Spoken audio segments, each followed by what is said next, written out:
Welcome back to Breakfast Central.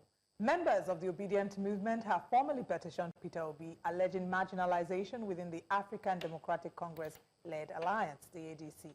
The memo dated July 29th and signed by National Coordinator Dr. Tanko Yunusa accuses coalition leaders of systematically excluding obedient loyalists from key meetings and decision-making processes.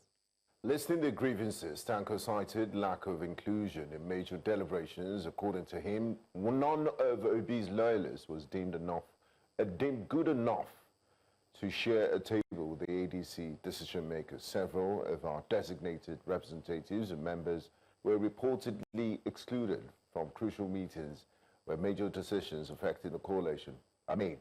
This creates an impression of marginalization and undermines trust, which is essential for building a sustainable partnership, he lamented.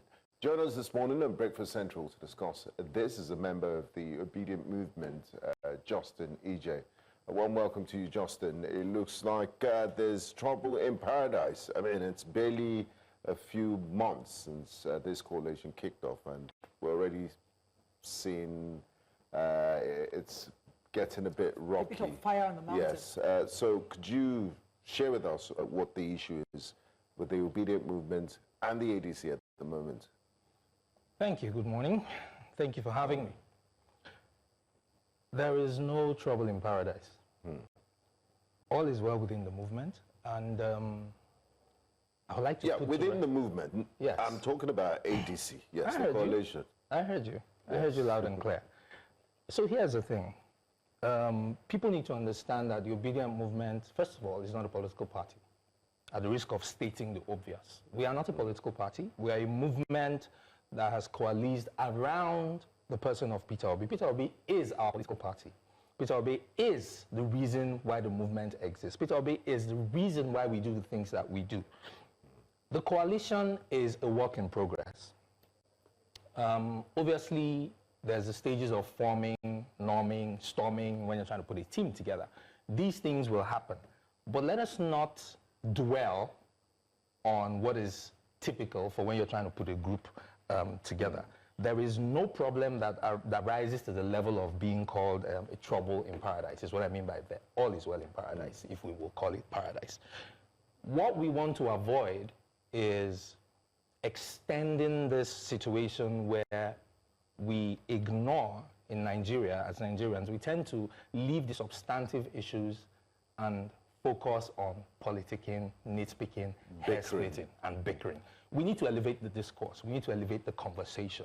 There are things that need to be talked about. Elections are still a few minutes away, if I may put it that way. But we have 18 million children out of school. We have runaway inflation. We have lack of transparency in governance. The government of the day is not even focusing on governance, and it seems as if elections are next week, right? So we, as Obidient Movement, want to keep the focus, number one, on the young Nigerians and the adult Nigerians who believe in our principle, who share the same values that we share. And now that is the thing that underpins the coalition. Let us not focus on minor frictions, which at the end of the day will be resolved. But what I can tell you is that we are focused on telling the Nigerian people what our principal has done, what he intends to do, and where we're going in the new Nigeria that is possible. Okay, so where does Dr. Yunusa Tanko fall into the picture? Was there a petition to Mr. Peter Obi? What I will say to that is this. There may be ripples of disaffection amongst people, but the leadership of the Obidient Movement is focused on everything that I just said, including Dr. Yunusa Tanko. Right? So people may say one or two things and do not believe everything you see out there. At the risk of not divulging much, because there's a lot that's going on. There's a lot of sensitivities that are surrounding the issue. But I can tell you that Dr. Yunusa Tanko is focused on what I just said, which is the mission of building out the obedient structure. Over the past few months, we have gone around Nigeria mobilizing people at the grassroots, right? Sensitizing them on the need to be responsible civic citizens. That is what the focus is, inclusive of Dr. Tanko himself. All right, so that alleged grievance, are you saying it does not exist? Substantively, no. Okay, then how did this come to the media? You think it's fabricated gist? There's a lot of false information that is flying around. I can tell you that for free. All right. There was a memo to that effect, so that means that memo, you're discrediting the legitimacy of that memo. I haven't seen this memo, except in the legitimate, obedient communication channels, this memo does not exist. But there is a document flying around on social media. Has it been cascaded in the channels where we formally communicate as a movement? It doesn't exist there. All right. Right. Well, what we're going to just look at this information and, like you said, maybe say it's not coming from the Obidient Movement. There are talks around the possibility of the Obidient Movement fully supporting Peter Obi in the ADC. Do you think he stands a chance of getting that ticket? I mean, look at the names. If we run through the names, there's so many political juggernauts. One of them is Ijeh Abubakar, who has indicated his interest to run. And then you also have some very powerful names under that same political party. The Obidient Movement, are you not afraid that it would just be a waste of time trying to join the ADC? That's a very brilliant question. I'm glad you asked it. Let me take you back to 2022, in the months and in the year leading up to the elections, when they said that the Obidient Movement was 4 people tweeting in a room, when they said that we did not have a structure, when they said that Peter Obi had no hope and a prayer in the election, when Peter Obi was denied the ticket of the PDP and when he left. And then let's fast forward to the election itself and post-election. Assuming without conceding that Peter Obi indeed scored 6.1 million votes, which is what we woke up and INEC had declared, without having one single governor, without having one single senator, without having a structure, we are not afraid of anything. We did it before. And if anything, Nigerians are way more aware, way more awake to the issues of the day. There are people vying for the ticket, obviously. Like I said, it's an emergent situation. Conversations are ongoing. But I can tell you what Peter Obi has said.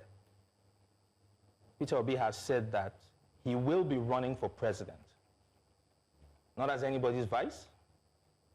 Peter Obi has said, if anyone asks you, tell them that I'll be running, and I'll be running for president. We cannot have a situation where the driver becomes a conductor. Right?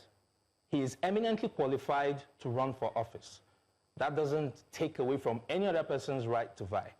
As for the Obidient Movement, Peter Obi is our political party. Peter Obi is the vehicle for Nigerians. We are running for office through him. But you can't run with the name. You need a party to ride on. Exactly. Obviously. And that brings me to this question. I'm glad you mentioned the party, the vehicle, because Mr. Peter Obi seems to be caught between Labour Party and a hard place. And in that Labour Party, there are internal wranglings. There's the Bure faction who don't see eye to eye with him. And then in the ADC coalition is going up against political juggernauts, and there's no guarantee that he will emerge as the flag bearer of the ADC. So where does that leave him politically as we inch towards 2027? And honestly, next year, politicking will begin, and elections is just past the first quarter of 2027. So what are his strategies, or what happens if, you can't go back to your base, Labour Party, and then you don't emerge as the coalition candidate in ADC? It's very important in contemplating these issues that we do not establish a false premise for the conversation. Peter Obi is a member of the Labour Party today. The coalition is not... the coalition is a statement of intent. Come elections, we want to work together. That is what the coalition represents. Peter Obi has said categorically he is and remains a member of the Labour Party today. The intention, the hope, the aspiration, because it will also be foolhardy to speak to tomorrow as if I were Nostradamus, right? But the aspiration of all of us, the intent of Peter Obi, is to secure a ticket to run for president come 2027. I don't know if that answers the question. So to push back on that, you've said the intent of Peter Obi is to secure a ticket to run for elections come 2027. I think, again, the question is, under which umbrella is Peter Obi going to do that run? Is it under the Labour Party's, umbrella stance, but like, is he running with the Labour Party? There are no umbrellas or brooms in this conversation. That's why I took that back. So is he running with the Labour Party or is he running with the ADC? The ADC itself is a political party. Alhaji Atiku Abubakar has taken a brave move to resign from the People's Democratic Party and fully align himself with the ADC. If you've been following the statements coming out of the coalition, out of the ADC specifically, they have exempted certain members of the coalition from the requirements to resign from their parties. Oh. Yeah. So that speaks to the question that you ask. Again, I will not dwell in the realm of speculation, but I will state categorically what intent and aspiration is, as declared by the principal himself, Peter Obi. And how does he intend to have, I do know he's very popular in the southeast and many parts of the southwest. He's very popular in Nigeria. So how does he intend to have a pan-Nigeria mandate and to have the buy-in of northern Nigeria, for example, and the Middle Belt, and do better than his last outing, which was beyond many people. It took a lot of people by surprise. Peter Obi scored, again, by INEC records, over 2 million votes in the north in the last election. You're aware of that. Let's dead this narrative that Peter Obi is not popular in the north. That is setting up a strawman argument. Every time people bring it up, I'm like, what are you talking? Are we in the same country? Were you here for the last elections? He scored 2 million votes in the north. So in which north is he not popular? Did you see the 2 million? Peter Obi campaigned in every state in the country during the last elections. Did you see the turnout? So that's a false premise. Peter Obi is not looking for popularity in Nigeria. He is the standard today. You said he's a standard. You said, the vehicle is going to run on. Of course, he's still a member of the Labour Party. We've looked at this.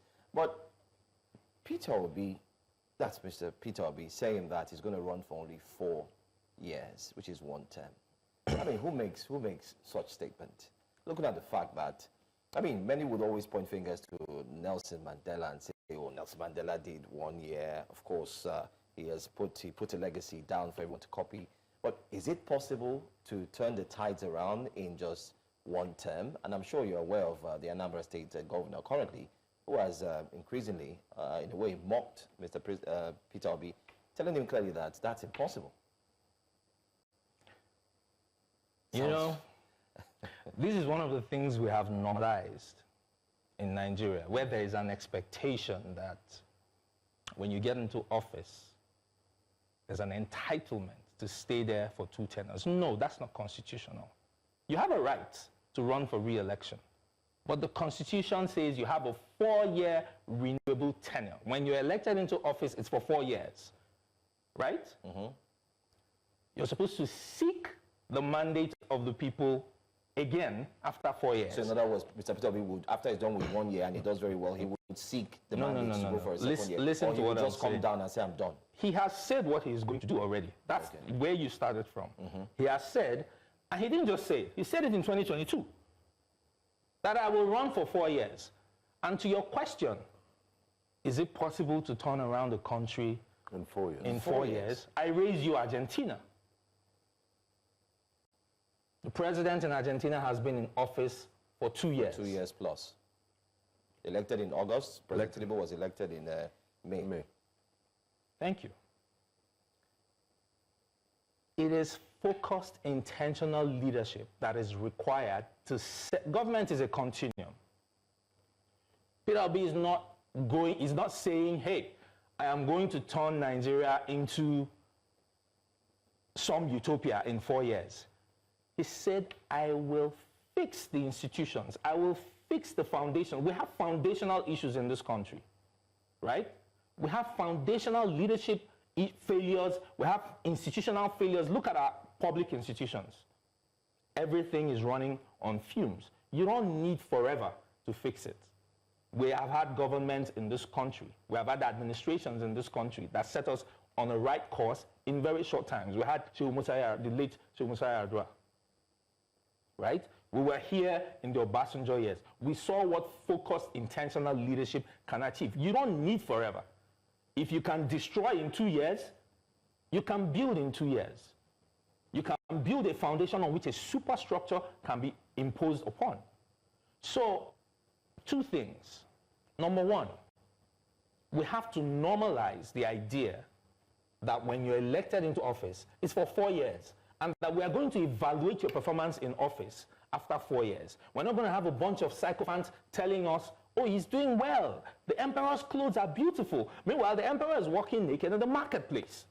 That is what we've been doing, and it's not working. That's what got us here. Peter Obi is saying, I want to fix this, and I don't need more than 4 years. And I believe that we don't need more than 4 years. Justin, what do you say to critics of Mr. Peter Obi that say, you know, he's fond of demarketing Nigeria, is very pessimistic and never sees anything good done by this administration or the country in general? Is it a strategy, or is just the way things are? You see, again, we confuse sycophancy with patriotism. A government is an agent of the people. That is what democracy is. It's working for the people. It's working for the people. If the person you are working for says, I don't like the way you're doing this thing, this is how I think it should be done, I don't think that is demarketing. I think we can start to talk about the things that demarket this country. I think we can talk about people who have all sorts of legal baggage, internationally and locally, or sorts of scandals tied to their name that makes the rest of us Nigerians, when we go out there, look like, they don't come again. Criticizing constructively, which he does, because every time he says, listen, this is wrong, he also says, this is how this should be done. This is how it was done in XYZ country. I have been to this place, I have been to that place, this is how they did this, and I think this is how we should do this. That's not demarketing. Is it? I don't think so. Thank you. Okay, I would ask again your concerns about some of the, I know we do not deal in the realm of speculations, but many have assumed that the bold move of Alhaji Atiku Abubakar to leave the PDP and fully align himself with the ADC might imply that the ADC structure is set up to throw his weight behind him and make him the presidential candidate of the ADC. Do you share these concerns? I do not think about those concerns. They do not concern me. And I'll tell you why I say they do not concern me. I have my work cut out for me in the Obidient Movement. I've been working with the mobilization director. I've been working with Dr. Tanko. We have a lot of work to do before we get to the elections. And the one thing we see is Peter Obi is coming. And we need to prepare for him coming. Everybody else has a right to run. Everybody else has a right to prepare to run. But like in 2023, we will meet at the polls. So, what is going on in the ADC, I cannot speak to because I'm not in there, and I'm not giving, like I said earlier, I don't necessarily believe everything I read, right? Online, there's too much online. You're not information in the ADC, are you in the Labour Party? Yes, I am in the Labour Party currently. Okay. All right, you confirmed to us about Senator Nnamdi Usman. I mean, the court situation where she's been officially declared as a faction, rather. Again. Or it's something we shouldn't read in the media too. Words mean things. You spoke of a court judgment, which was delivered by the Supreme Court in April. Yeah. As we speak, this is the thing I spoke about, weakened institutions. The Supreme Court has spoken about an issue concerning the Labour Party. The NWC, the neck of the party, has come together and said, okay, we have a leadership vacuum. The court says go and sort it out according to the party constitution.